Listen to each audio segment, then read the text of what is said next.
Bismillahirrahmanirrahim. Assalamualaikum warahmatullahi wabarakatuh. Pemirsa yang dirahmati Allah Subhanahu wa taala, kembali kita bertemu dalam program Fokus to the Point. Kali ini kita akan membahas penistaan agama yang terjadi pada promosi minuman beralkohol saat festival musik The Sound Project di Jakarta Utara. Untuk itu kita akan membahas hal ini dengan Ustadz Ismail Yusanto. Assalamualaikum Ustaz. Waalaikumsalam. Insiden ini terjadi 9 Agustus 2026. Salah satu saat promosi minuman keras ya. Dan yang menjadi persoalan, salah satu challenge-nya atau tantangannya itu adalah melafalkan surah Ad-Duha. Ini dianggap merupakan pelecehan ya. Bagaimana mungkin minuman keras itu kemudian disandingkan sebagai bagian dari promosi surah Ad-Duha. Bagaimana Ustadz Ismail melihat peristiwa ini? Iya, promosi minuman keras itu sendiri sudah bermasalah. Ya. Kita tahu bahwa meski kita boleh sebut itu tidak ada larangan tegas ya tentang minuman keras, tapi sebenarnya kan masyarakat dan pemerintah sudah sangat tahu bahwa minuman itu adalah minuman yang mesti dijauhkan, apalagi dari generasi muda. Kita lihat kan di acara itu banyak sekali anak-anak muda gitu. Jadi acara itu sendiri sudah bermasalah. Ada satu rancangan undang-undang yang sampai sekarang mungkin belum disahkan ya, sudah berumur sangat lama tentang pengendalian minuman beralkohol gitu. Itu kan menunjukkan bahwa negeri ini meski tidak melarang secara total tetapi sangat memperhatikan tentang betapa bahwa minuman itu tidak boleh beredar secara bebas. Maka sebenarnya promosi secara terbuka itu sendiri sudah aneh. Lebih aneh lagi ketika apapun lah alasannya, di situ ada challenge itu. Untuk orang membaca surat Ad-Duha lalu hadiah sebotol minuman keras. Tapi saya ingin mengatakan bahwa promosi itu bermasalah, challenge itu bermasalah, tetapi fenomena ini sesungguhnya juga mencerminkan betapa masyarakat kita ini sedang bermasalah.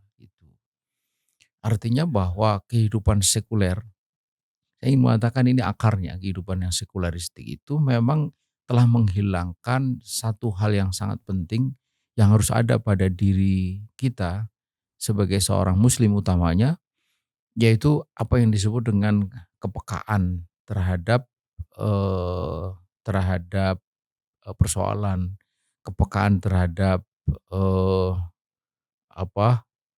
halal haram itu, sampai akhirnya nanti pada batas yang paling tipis itu kepekaan terhadap etika.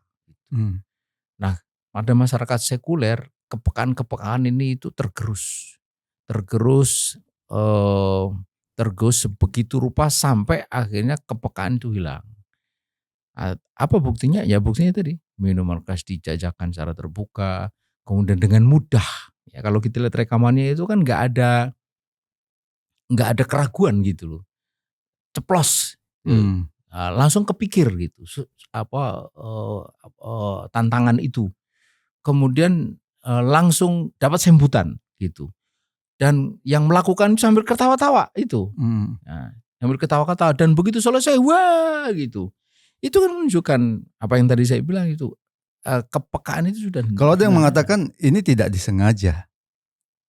Justru masalahnya itu terletak di situ, bahwa sesuatu yang itu tidak disengaja, katakanlah begitu, tapi mengapa soal itu? Gitu. Justru itu masalah. Kalau orang itu sudah peka, dia di dalam kehidupannya, peka terhadap etika, peka terhadap nilai-nilai kebaikan, halal haram itu, tidak sengaja pun itu tidak sengaja yang baik. Gitu. Seperti kalau kita jatuh langsung keluar innalillahi misalnya gitu, atau kita lihat sesuatu yang bagus, subhanallah gitu. Jadi tidak sengaja ini muncul justru karena penormalan tadi ya, penormalan itu. Penghinaan terhadap ajaran Islam akibat sistem yang sekuler gitu ya. Iya, justru itu menunjukkan betapa bahwa kepekaan itu sudah hilang. Iya. Dan ini kan bukan yang pertama kali ya Iya. Ustadz Ismail. Sebelumnya ada yang menginjak Al-Quran, Iya. ada memakai kerudung tapi mempromosikan makanan Makan babi, pakai ya. bismillah. Dan beberapa kasus juga telah dihukum ya, Iya. seperti Ahok Iya. misalkan, ada Meliana di Tanjung Iya. Balai, ada Iya. Lia Eden, ada kalau sebelumnya ada Iya. Arswendo Iya. dan sebagainya. Iya. Tapi kenapa sanksi-sanksi hukum ini tidak memberikan efek jera? Kalau ini memberikan efek jera, tentu orang tidak spontan ya untuk Iya. melakukan penghinaan Iya. seperti itu. Iya. Tidak menimbulkan efek jera itu dipengaruhi oleh dua hal. Yang pertama, naturnya memang natur yang tidak peka tadi, yang tidak menimbulkan kepekaan itu. Kehidupan sekuleristik itu kan kehidupan yang kalau kita bicara tentang pelecehan agama, itu kan pelecehan yang sangat fundamental kehidupan sekuler itu ketika agama itu diabaikan.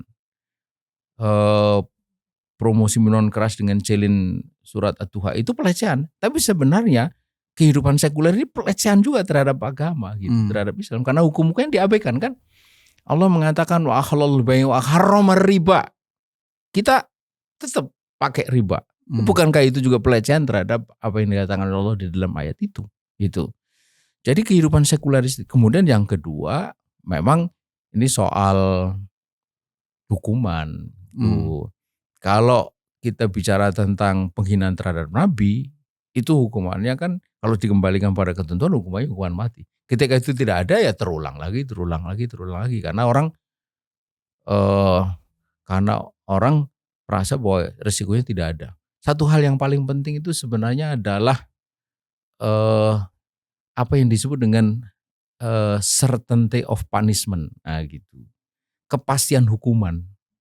Jadi etika itu akan tegak bahwa keadilan akan terwujud, ketertiban akan terwujud ketika ada kepastian terhadap hukuman itu. Nah, ketika pelecehan terhadap agama itu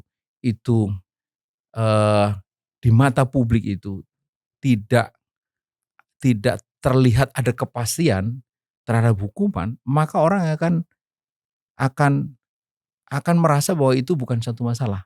Maka ketika refleks keluarlah itu, gitu. Di sisi lain kalau kita lihat ada juga kampanye yang masif ya tentang liberalisme, melihat model-model yang disebut pelecehan agama itu bagian dari kebebasan, kan begitu. Iya. Jadi menganggap ya ini kan bagian dari kebebasan berpendapat, termasuk Ahok juga saat itu masih ada pembelanya dengan mengatakan itu bagian dari kebebasan. Nah, di mana kita meletakkan kebebasan di dalam Islam ini? Iya, kebebasan itu satu hal, tetapi bagaimana kebebasan diwujudkan itu hal yang lain. Nah, orang itu hanya berbicara tentang kebebasan titik. Islam itu bukan hanya berhenti pada kebebasan, tapi langsung mengatur bagaimana kebebasan itu harus diwujudkan. Nah, ini yang tidak ada, ini hari. Bagaimana mengatur kebebasan. Ketika kebebasan itu tidak diatur, itu ibarat kita nonton bola tanpa wasit, tanpa aturan, tanpa garis tepi, tanpa aturan handsball segala macam. Coba enak nggak dilihat?